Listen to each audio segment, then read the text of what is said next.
Hi, this is John Linneball from John Linneball Tutoring, and this is how to study for the SAT and ACT American Idiom Part 2, Stone Cold. And as always, my phone number is 415-623-4251. That is my real cell number. You can call or text me anytime on that number.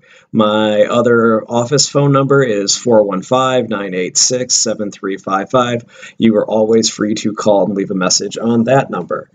So, in case you haven't seen my first video, what on earth is idiom anyway? This is exactly the same as what is in my first video, so if you've already seen that, feel free to fast forward until you see something that looks different. Here's the definition I got by Googling idiom on October 18th, 2018. Idiom is a group of words established by usage as having a meaning and not deducible from those of the individual words. Rain, cats, and dogs. So we know it doesn't literally mean cats and dogs are falling out of the sky. It means it's raining really hard.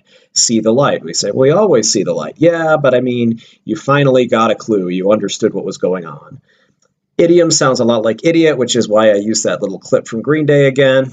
It's a coincidence, but much like an idiot, idiom often doesn't make sense. For example, British and Australian YouTubers use different to rather than different from or different than, which is the American idiom.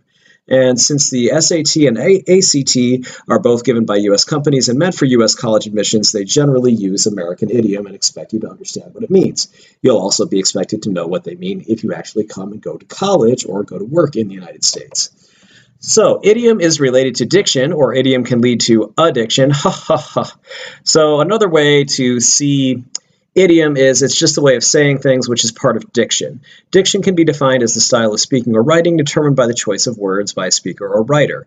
Diction or choice of words often separates good writing from bad writing. It depends on a number of factors. First, the word has to be right and accurate. So this is from literarydevices.net Diction. Also, it depends on who you're writing it for. Is it a friendly letter? Then you're going to write using different words than an official complaint letter to a company that sold you a product that's defective, which would be different from a letter you might include with your resume when you're applying for a job. So anyway, diction is an important part of setting the correct tone in your writing, and I will do a separate video on this later. Selecting the correct words, that is proper diction, is very important, and knowing the proper idiom for the audience you are addressing is part of proper diction. So, stone cold idiom. So we know that an idiomatic phrase, an idiom consisting of more than one word, may be difficult or impossible to understand simply by understanding the individual words.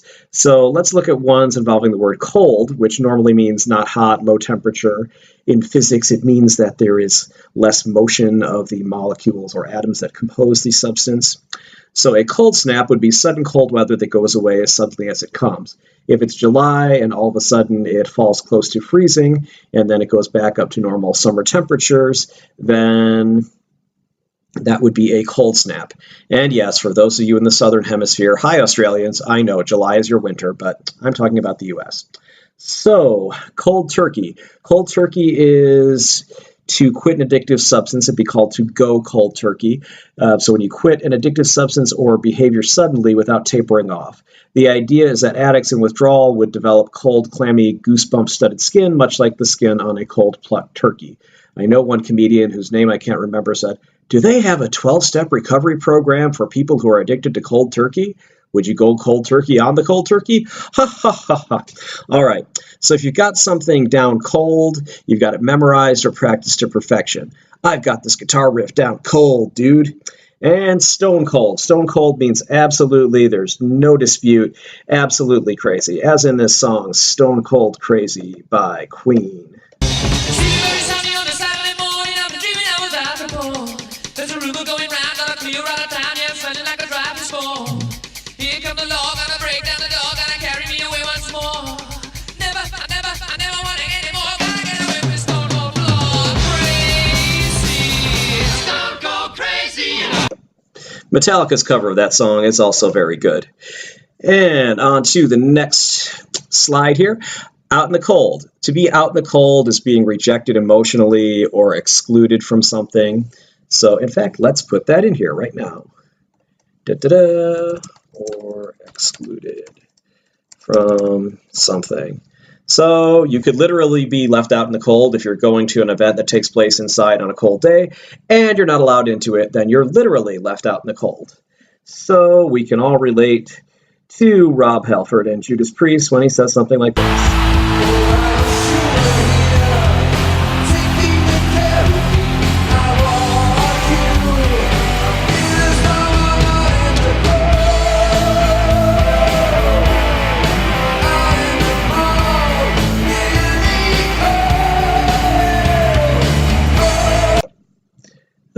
Poor Rob. And okay, so doing something cold or cold doing something is performing that action without any practice, and the practice would be called a warm-up. So cold calling would be making phone calls for sales or to collect for charity or to collect survey data when the person isn't expecting it, hasn't done business with you before, doesn't know who you are. So it's like calling up saying, "Hi, I'm calling from Spoon Co. What kind of spoons do you have? Would you like to hear about our stainless steel spotless spoons that we can sell you?" You know, you get a lot of phone calls where you will be hung up on if you are doing cold calling.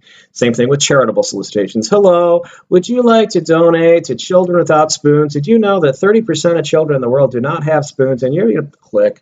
So that is cold calling.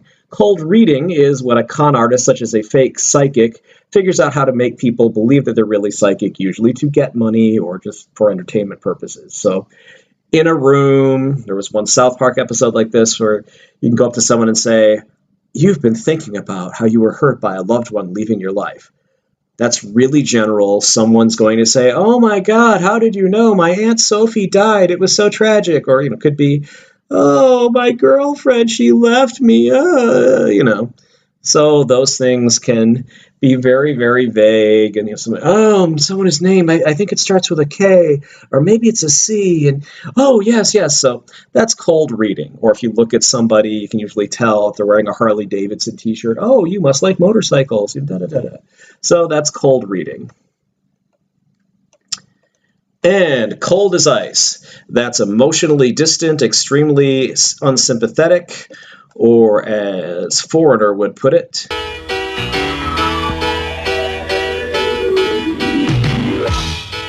You're as cold as ice. You're willing to sacrifice our love.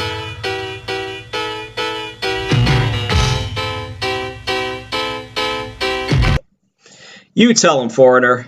Jesus, cold as ice. All right. Also, giving someone the cold shoulder is acting as though someone you know who's in the same place as you isn't there or is a complete stranger. So if your best friend becomes no longer your best friend, you pretend they're not there, you don't acknowledge them, you kind of literally turn your back on them, perhaps thus giving someone the cold shoulder. Cold cream, it's a substance generally used by women, but maybe also anybody in the theater, etc., to remove makeup, cleanse facial pores, things like that. Cold cuts. Cold cuts are cooked sandwich meat or deli meat that's served cold or at room temperature, sliced turkey, chicken, ham, roast beef, things like that. Cold storage is literally something being stored in a freezer or refrigerator in the cold. Can also just mean something being suspended or ignored. "Oh boy, yeah, that TV series is in cold storage. They took it off the air. They said they might put it back on, but I wouldn't hold my breath waiting for that if I were you." So cold as ice, all right, we just talked about that. And cold cuts, we just talked about that. So sorry about the repetition there. To blow hot and cold, to say one thing in one situation and then to say the opposite in a different situation, to have mixed emotions about something. So Bob blows hot and cold about getting healthy. I made a spelling error here. He'll work out for 2 hours, then go eat fried chicken and ice cream at an all-you-can-eat buffet. So to have cold feet is to be afraid to do something. Frank had cold feet before his wedding. His best man, Bob, had to talk him into going through with it. And that brings me to our next little video clip from a really old Disney movie. Here's a little bit from the trailer for... I'm ready. You ready? I'm ready. You ready? I said I was ready. Are you ready for the funniest Western ever shot? It's Walt Disney Productions' blazing saga, Hot Lead and Cold Feet. Don Knotts is the sheriff who's in over his head. So long, Denver. I'm coming down! Jim Dale is Jasper Bloodshot, who's out of his tree. Oh! Jim Dale is also Wild Billy Bloodshot. Okay, so there's a little bit of the clip for Hot Lead and Cold Feet, which came out in the 70s when I was a little boy. And That's it for right now. Hopefully you've got this all down cold. I hope this little warm up has helped you get these cold facts down cold. And no, I'm not giving you the cold shoulder. If you have questions or comments, feel free to comment in the comments section below or contact me at john@johnlineball.com or call or text 415-623-4251. Please like and subscribe this channel if you know what I'm doing. Okay, I'm sorry, you know what I'm doing. If you like what I'm doing, please like and subscribe to this channel. Like this video, subscribe to this channel. It would be really cold if you didn't do that. And please check out my other videos on this channel and my blog at www.johnlineball.com. If you have any questions or any suggestions for videos you'd like to see, please let me know. I'd really be interested in hearing from you. Thanks, and have a good day.